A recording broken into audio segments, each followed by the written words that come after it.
Samantala, ilang motorista tiniketa ng poso dahil sa hindi pagsunod sa one-way traffic scheme sa Arellano Street, Dagupan City. May ulat si Russell Simorio.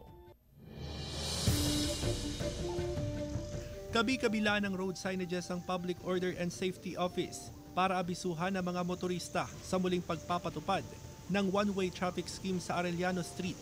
Para ito sa pagpapatuloy ng road elevation at drainage construction project sa ilang bahagi ng downtown area. Pero ayon sa poso, may ilang motoristang galing sa bahagi ng Bunuan na pumasok pa rin sa Arellano Street kahit bawal. Nasa 200 pesos ang multa na mga nag-counterflow na motorista.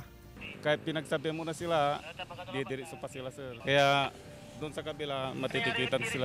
Galing Binmalay, ang mag-anak na ito na sakay ng tricycle. Hindi rin sila pinayagang pumasok sa Arellano Street kahit may kasamang pasyente. May check-up yung pasyente namin. Kaya Hindi kasi namin alam na dito ay sarado. Kaya akala namin pwede na dumaan dito.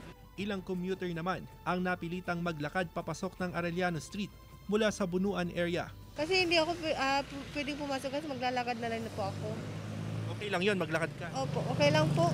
Kaunting pangunawa ang hinihingi ng otoridad sa mga motorista habang ginagawa ang mga kalsada. Nagtakda ang Department of Public Works and Highways ng target completion date sa mga road construction. Hindi man ito lalagpas sa April 15, 2024. Wala po ng hassle at by April matatapos na namin. So, pagka natapos namin yung contract na yun, next funding na naman ang susunod.